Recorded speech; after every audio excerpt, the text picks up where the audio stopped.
Guys, and welcome to Ezzi-UK, and today I have a review video for you guys on the new Tier 10 German tank destroyer, the Grille 15. And as you just saw, there are a few of the short clips from the replay I'm going to show you guys of this fantastic German tank destroyer.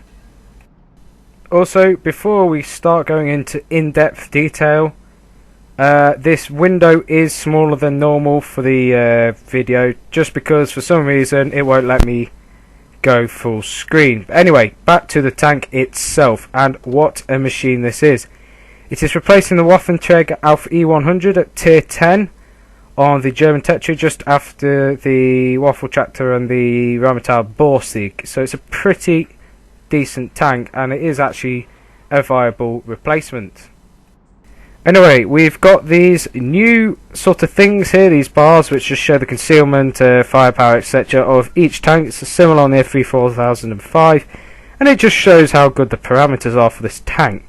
Anyway, currently I've got a rammer, a camouflage net, and binocular telescope, and a bit of ammunition. This thing does have a 150mm cannon, which means the firepower is ridiculously good, but the concealment isn't that good. So if you just look at it, the standard damage is pretty good, from 563 minimum to 938 maximum. These just show the new ammunition things that show the distance and penetration. We've got AP as standard, heat as premium ammunition, HE as HE. 279mm penetration on the AP, 334mm on the heat, and 74 on the HE. And they all do about 750 average damage. The reload time on this one currently is 14.2 seconds, and that was with 100% crew and the rammer. You can't get vents on this tank, as obviously it doesn't have anything. It's got 1.4 second aim time, a fantastic 0.26 accuracy, and a pretty good damage per minute of 3,161. The hull armour is pretty much useless, with about 30mm maximum on the front, but we do get 1,800 hit points of damage. It's only about 40 tons, this tank. It gets a whopping 900 horsepower engine with a power to weight ratio of 22.19, which means this tank does shift, and shifts well too. It has a top speed of 60 kilometers an hour with a reverse speed of 20, whereas if you compare it with the F3 it's just diabolically bad in comparison. This tank is just so manoeuvrable. On the other hand, you do only get a 26 degree per second traverse speed, but that could be improved. If you compare this with the Canon Jagdpanzer, which is pretty fast itself, that only gets a horsepower to ton ratio of 19.19, which is bad in comparison. It does accelerate slower. The only other tank I compare this tank to is probably the F3 except for the F3 has a worse DPM, it's bigger, it's slower, but it does have better penetration and better alpha damage in comparison. But the gun depression and elevation turret traverse isn't as good. On the Grille 15, the turret has 50 degrees of traverse each direction, and the concealment's not too bad either. The turret traverse is at about 20 degrees per second, which isn't too bad, but it isn't that good either. The view range 390 meters with a signal range of 751, so it's about average. The turret has no armor, hence why you don't get an armor thing for this. So if you shoot this tank in the turret with HE, you're guaranteed to do pretty much 100% damage, which does mean you could quite easily get one shot by some artillery. You do have the upsides. You do have these whopping great and wide tracks on the side of the tank, which do absorb quite a few shots themselves. Currently I'm running with 21 AP rounds, 5 heat, etc., and the standard loadout of automatic fire extinguisher, etc. As I did say, you can't get vents on this tank, but you can get pretty much everything else. Enhanced gun lane drive is pretty much useless though, due to the fantastic aim time of this tank. I could recommend wet ammo rack though, because this tank does have no armor, which does mean if you get hit by HE, you can be ammo racked pretty easily. But to me, that hasn't really been much of a problem lately, because most people shoot premium ammunition or AP at you, so it's not actually that bad. Anyway, that's pretty much it for the stats. This tank is pretty good statistically. A lot of people hate it because of how it looks, but I do love this tank for how it plays. So if we just go have a quick look at this, yeah, this tank definitely, I love this tank, the FV4005, but I now prefer the Grille. So if we just nip into the game that I briefly showed you earlier, and we can carry on looking at this tank. Okay, this game is a bit laggy in some places, and there's some random FPS drops, but I hope you guys can bear with it for now, as there are a couple of bugs. But it should be fine, and we can show off this tank. Anyway, as we are on the test server, and everybody has lots and lots of credits, it does mean that you get quite a lot of premium ammunition spammed at you. For this case, I've loaded this tank out how I would use it in the live server, with 21 rounds of armor piercing, only 5 rounds of heat for the premium ammunition, and 4 rounds of high explosive, as it's not really that useful even against artillery, because you can just one-shot them with armor piercing. Anyway, as you can see, I'm almost at my top speed already, doing about 50 kilometers an hour, and I turned and stopped. That is how good the power to weight ratio and acceleration of this tank is. The ground resistance isn't too bad, with the help of those absolutely massive tracks and that 900 horsepower engine. Anyway, I'm going to first start off this game. I think this was the first game I played in this tank, or the second, and I started off by just camping, as you do in a Borsig or whatever. You just sit at the back, hope that nobody sees you with your OK camouflage. But this tank doesn't have a very good camo rating compared to other tanks, such as my Cannon and Jagdpanzer, or whatever it's called. I think that's got a camo rating of about 23 or even 26%. It's really good, and that's without a camo net. With a camo net, the concealment of this tank isn't the best.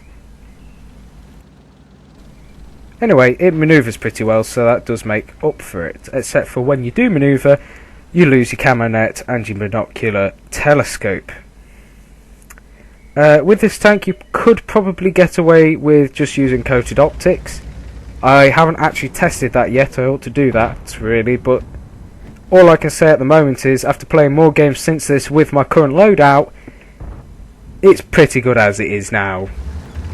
Anyway, I got a bit impatient here, and I decided to edge a bit closer and hopefully get some shots on this T110E4.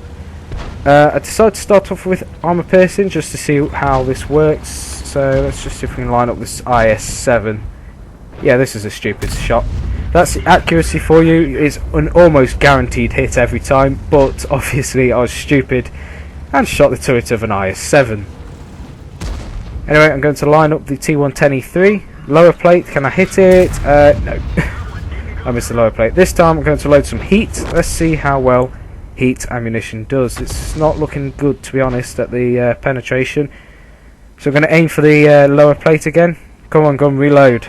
Go on, reload. Come on. Ah, there we go. He's dead. That's a below average roll, but it did kill him. The reload, as I said, is just over 14 seconds with a rammer and 100% crew, which isn't too bad. And this time I'm just going to try some HE against this I-7. Ooh, 334 damage, so that was an almost penetration. If you penetrate with this ammunition, you do nearly 900 damage quite a lot of the time, which is not too bad at all. Anyway, from this point onwards, I realised that this tank isn't actually a camping tank. It looks like a tank like the Borsig or whatever, or the Cannon and Jagdpanzer, where it should sit, camp, shoot at things. But then I realised my camo rating isn't the best. It's okay at camping, but this tank has a fantastic accuracy, and it's got a very good aim time. And I realised what this tank is. It's a flanking sniper. And you might ask what a flanking sniper is. Well, it's basically just what I've done now. You go really, really fast to the next bit of bush or concealment. You stop, you turn your gun, aim at something, and the fantastic 1.4 second aim time and the 0.26 accuracy means you can basically obliterate anything in your sight, like that poor LTTB. Anyway, I'm going to flank around here. I've almost done 2,000 damage so far, and I've got 3 kills. I'm already using the mobility. I'm already at 60 kilometers per hour. Slowed down a bit for the hill, but this 22.19 horsepower per ton is pretty good. It's well, it's not pretty good. It's amazing, because you can just fly along like this with real no problems in the world. Anyway, I'm going to load HE for this FE 4005 because that is the best ammunition to use against its turret. And there you go, 920 hit points of damage. My next shot, I'm going to try HE again, but the only problem with the HE on this gun is it's 155mm HE, but it's quite a low velocity gun, and I also mess up the shot. This time I'm going to load AP because, well, 750 average damage is guaranteed to penetrate against a artillery. There's just no way this guy's going to survive. He took the ram, and there we go. Almost 3,000 damage, and I've got 4 kills. The next step is to go after the E100 and some of these heavy tanks because I can shoot them in the rear. Oh, there's the artillery. Can we get him? Go on, turn gun. And this is the fantastic thing about this tank. You stop, you're in cover, aim, boom, dead, done, let's go. And that is basically what this tank is. It's like a boom and zoom plane. You drive into cover, stop suddenly, find your target, because you only want to shoot things that you can see. Don't try and spot things. You find them, you look at them, you shoot them, they die, and we're all good and happy. This tank is not a camping tank. It is a fighter, it's a hunting tank. And that was the replay for that. Anyway, the overall thoughts on this tank. Well, to me, it is a fantastic replacement for the Waffenträger Alf E100. It can never truly replace that fantastic 5-clip auto-loading 129mm gun, but the 150mm long gun on this is pretty good. It's a good enough tank to replace the Waffenträger Alf E100. It's never going to be the same. It's smaller, it's faster, it doesn't have an auto-loader, but it's also partly better in a lot of cases. The accuracy is better, the aim time is about the same.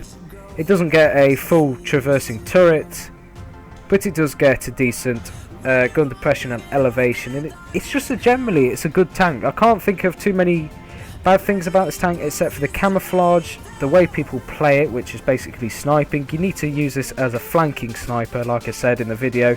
You've got to go around to the sides of people, stop, shoot them in cover, and drive away before they even spot you. I'd recommend you go for the standard layout here, as I did with 6th Sense for the Commander, Deadeye, Off-Road King, or you can go for the Traverse one, whatever that's called. I do relaying, I don't know why, it seems to work well. Safe stowage and then started Brother in Arms for the other loader, as you do get 2 loaders. Then the next skills, I'd say go for Brothers in Arms, because then you get a better rate of fire, and then go for camouflage, and then whatever you want to do, because, you know, it's your tank. And I reckon with Brothers in Arms and other things, you could probably get this DPM up to about 3,400, maybe even 3,600 hit points of damage per minute, which is basically on par with, if we can find it, if this doesn't lag out, the Conway. There we go, which is at 3,600 DPM at the moment, and that could quite easily be improved with a 100% crew and other skills and this, that and the other, and probably if I actually bothered putting vents on this thing. Anyway, overall thoughts, Grille is a fantastic tank. It can't truly replace the Waffenträger Alf E100, but nothing can replace that tank really. But this does get pretty darn close. The only downsides is that most people are going to shoot high explosive at you, which will just basically destroy everything inside and outside your tank within about one shot, especially if you get shot by a Death Star, one of these kind of things. If you get shot by this with either this ammunition here or even just a standard high explosive Hesh, I think this is Hesh, that's Hesh, Even if you get hit by either one of those, you pretty much can be one shot or just absolutely crippled, but anything from one of those guns will cripple you. I'd say you have to use your manoeuvrability to your advantage. That 60 km/h top speed is reachable with the fantastic power to weight ratio, but besides that you haven't got much to protect yourself except for the speed and this big monster gun. Anyway, that is it for the review on the Grille 15. I hope it was useful for you guys. I'll leave a link to the current test server for the EU and the US server download in the description below, and I hope you guys enjoyed the video, and I will see you next time.